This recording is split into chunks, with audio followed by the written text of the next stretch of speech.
संभाजीनगर येथील शेंद्रा औद्योगिक क्षेत्र समृद्धी महामार्गाला जोडल्यानं संभाजीनगरमधील औद्योगिक क्षेत्राला अधिक गती मिळणार आहे। औद्योगिक क्षेत्रातील वाहनांना आधी दूरचा प्रवास करावा लागायचा, मात्र आता हे अंतर कमी होणार आहे।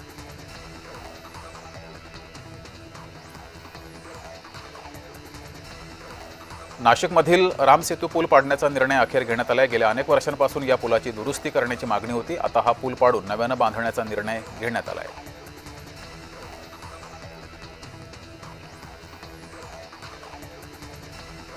मुंबईतील लोअर परळच्या बालमित्र कला मंडळानं नवरात्रोत्सवासाठी देवीच्या सुंदर मूर्तींची स्थापना केली आहे। मंडळाचे यंदा 66वे वर्ष असून आकर्षक सजावटीमध्ये देवी विराजमान झाली आहे।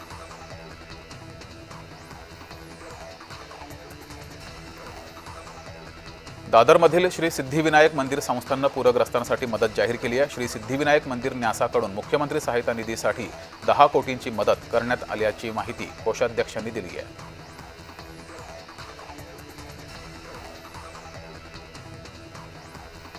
साईबाबा संस्थानच्या वतीनं मुसळधार पावसामुळे नुकसान झालेल्या बळीराजाला मदत जाहीर केली आहे। मुख्यमंत्री सहायता निधीसाठी 1 कोटींची मदत जाहीर करण्यात आली आहे।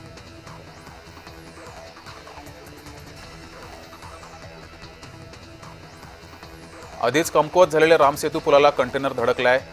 पुराच्या पाण्यात कंटेनर वाहून आला होता। क्रेनच्या सहाय्याने कंटेनर बाजूला काढला जातोय।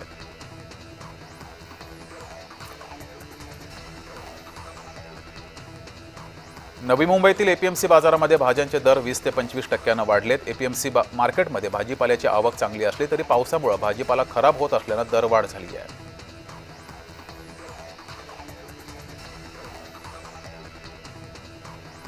गेल्या 2 दिवसांपासून सुरू असलेल्या संततधार पावसामुळे कल्याण खाडीच्या पाणी पातळीत वाढ झाली आहे। खाडी परिसरातील नागरिकांसह म्हशींना सुरक्षित स्थळी हलवले गेले।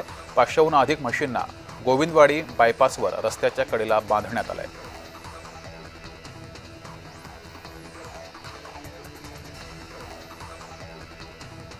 मुंबईमध्ये 63 रुग्णांना हृदय प्रत्यारोपणाची गरज आहे, तर 2015 पासून आतापर्यंत 229 हृदय प्रत्यारोपण केले गेलेत। वारंवार अवयव दानासाठी जनजागृती केली असली तरी त्याला प्रतिसाद हवा तसा मिळत नाहीये।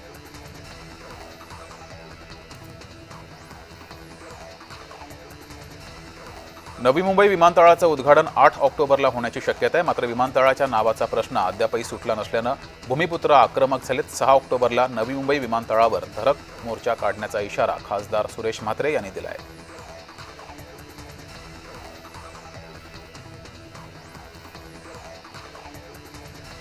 नाशिकच्या चांदवड येथील रेणुका माता मंदिरात दररोज हजारो भाविक हजेरी लावत आहेत। त्यानिमित्त शिवसेना आणि भाऊ फाउंडेशनच्या वतीनं भाविकांसाठी महाप्रसाद आणि विविध कार्यक्रमांचं आयोजन केलं गेलं आहे।